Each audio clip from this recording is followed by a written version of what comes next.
नमस्कार मित्रांनो. शनई चौघडे मालिकेतील पुढील भागांमध्ये आपल्याला असं पाहायला मिळणार आहे की गौतम आणि अशावरीचं लग्न होणार नाही. म्हणजेच अशावरीचा गौतम सोबत लग्नासाठी नकार दिलेला आहे. आणि हा नकार कशा प्रकारे देते आणि कशासाठी? कारण मंदिरात दोघेही जण पोहोचतात आणि गुरुजी भेटतात. आणि गुरुजींची भविष्यवाणी, अशावरीच्या लग्नाला नकार, तेजस्विनीचा गुप्त फोन आणि जयला आलेला संशय आणि त्या मंदिरातील सत्य, या सगळ्या घटनांवरती आपल्याला या भागांमध्ये अशावरीच्या लग्नासाठी नकार दिलेला आहे ते बघायला मिळणार आहे. पण त्याआधी जर तुम्ही आमच्या चॅनलला सबस्क्राईब केलं नसेल तर सबस्क्राईब करा आणि व्हिडिओ आवडल्यास लाईक द्यायला विसरू नका. तर आपण पाहतो की राजाध्यक्ष बंगल्यामध्ये गौतम आणि अशावरीच्या साखरपुड्याची जोरदार तयारी सुरू असते. संपूर्ण घरामध्ये आनंदाचं वातावरण असतं आणि गौतम तर आपल्या नव्या आयुष्याची स्वप्न रंगवतच असतो. पण हे सगळं पाहून तेजस्विनी मात्र मनातून अस्वस्थ झालेली असते. गौतम आणि अशावरीचे नातं दिवसेंदिवस मजबूत होत असल्याचं पाहून ती मनामध्येच ठरवते की लग्न काहीही करून थांबवायलाच लागेल. कारण ह्या दोघांचं जरी लग्न झालं तरीही जय आणि शर्वरी दोघेही एकमेकांसमोर येतीलच आणि त्यांचाही हा संबंध पक्काच होईल. आणि त्यासाठी ती एक नवा डाव आखते. ती गुपचूप एक बनावट गुरुजींना फोन करून सांगते, गौतम आणि अशावरी मंदिरात येण्याआधी तुम्ही तिथे पोहोचायचं आणि त्यांना त्यांच्या लग्नासाठी मोठं संकट येणार आहे असं सांगायचं. तेव्हा त्यांना एवढं घाबरवला की त्यांना लग्नाचा निर्णयच बदलावा लागेल. दुसऱ्या दिवशी तेजस्विनी गौतम आणि अशावरीला देवदर्शनासाठी मंदिरात जाण्यास सांगते. ती म्हणते का तुमचा साखरपुडा जवळ आलेला आहे आणि त्याआधी देवाचा आशीर्वाद घेऊन या. तेव्हा गौतम लगेचच तयार होतो आणि अशावरी सोबत मंदिराकडे जायला निघतो. मात्र त्यांना कल्पना नसते का त्यांच्या आधीच तेजस्विनीने पाठवलेला बनावट गुरुजी मंदिरात पोहोचलेलाच असतो. मंदिरात पोहोचल्यानंतर गौतम आणि अशावरी देवासमोर प्रार्थना करत असतात. पूजा झाल्यावर ते गुरुजींचा पाया पडतात. गुरुजी अचानक गौतमचा हात पाहतात आणि त्यानंतर अशावरीचाही हात पाहतात. त्यांच्या चेहऱ्यावरती गंभीर भाव येतात. गौतम विचारतो, काय झालं गुरुजी? तेव्हा गुरुजी म्हणतात, तुम्ही दोघंही लग्न करण्याचा निर्णय घेतलेला आहे का? तेव्हा गौतम आनंदाने सांगतो, हो, आमचा लवकरच साखरपुडा होणार आहे. तेव्हा गुरुजी लगेचच म्हणतात, मग हा निर्णय पुन्हा विचार करून घ्या. तुमच्या दोघांच्या नशिबात मोठा अडथळा आहे आणि तुमचं लग्न होणं हे शुभ नाही. अशावरी घाबरून विचारते, पण असं का गुरुजी? तेव्हा गुरुजी गंभीर आवाजात सांगतात, जर हे लग्न झालं ना तर तुमच्या दोघांपैकी एकाच्या जीवाला धोका आहे आणि खडाष्टक असल्यामुळे दोघांपैकी एक जण मरण पावेल.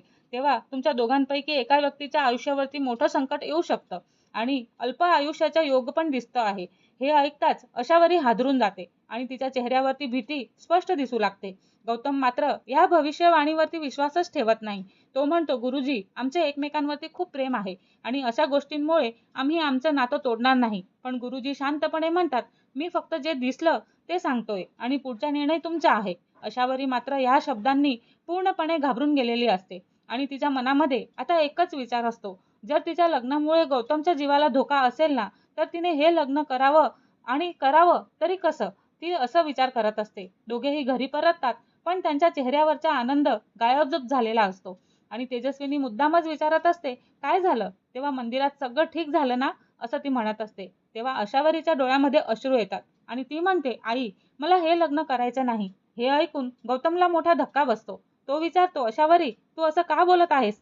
तेव्हा अशावरी त्याला मंदिरात घडलेलं सगळं सांगते आणि गुरुजींनी सांगितलेलं की आपलं लग्न झालं तर आपल्या दोघांपैकी कोणाचं तरी आयुष्य धोक्यात येईल आणि मला तुझ्या जीवाशी खेळायचं नाहीये गौतम. तेव्हा गौतम तिला समजवण्याचा प्रयत्न करतो, आशू, तू असं गुरुजींच्या बोलण्यामुळे असं आपलं आयुष्य बदलू शकत नाही आणि माझ्यावर आणि आपल्या प्रेमावरती तू विश्वास ठेव.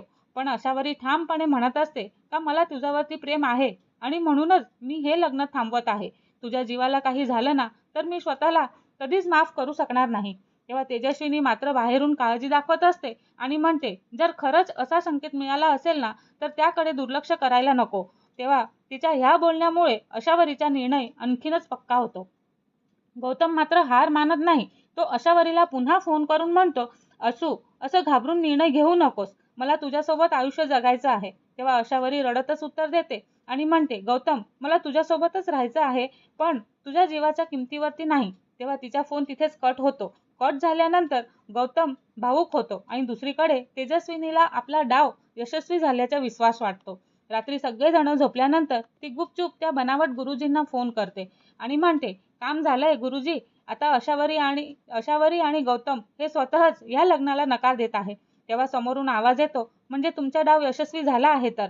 तेव्हा तेजस्विनी म्हणते, हो, आता गौतम आणि अशावरीचं लग्न कोणीही वाचवू शकणार नाही. पण तिला कल्पना नसते का तिची हे संभाषण जयच्या कानावरती पडलेलं असतं आणि जयला तिच्या बोलण्याचा संशय येतो. तो मनामध्ये म्हणतो की आई इतक्या रात्री कोणाशी बोलत होती आणि तो डाव यशस्वी झाला असं का म्हणाली. तेव्हा दुसऱ्या दिवशी जय थेट मंदिरात जाण्याचा निर्णय घेतो आणि तिथे पोहोचून तो मंदिरातून पुजाऱ्याला विचारतो आणि म्हणतो की काल इथे गुरुजी आले होते, त्यांनी गौतम आणि अशावरीचा हात पाहिला होता, ते कुठे आहेत. तेव्हा पुजारी आश्चर्याने म्हणतात, काल आणि आमच्या मंदिरात तर बाहेरून कोणतेही गुरुजी आलेलेच नव्हते. तेव्हा जयला मोठा धक्का बसतो. तो पुन्हा विचारतो, तुम्हाला खात्री आहे ना. तेव्हा पुजारी ठामपणे म्हणतात की हो, तुम्ही ज्या गुरुजींसोबत बोलताय ना, ते मंदिराचे गुरुजी नव्हते. आणि हे ऐकताच जयच्या सगळ्या घटना जोडल्या जाऊ शकतात आणि तेजस्वीनेच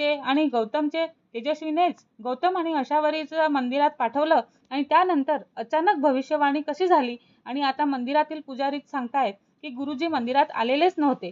तर जयच्या मनामध्ये आता संशय अधिकच वाढतो. तो स्वतःशी म्हणतो, म्हणजे हे सगळं आधीपासून ठरवलेलं होतं तर, पण आईने हे का केलं.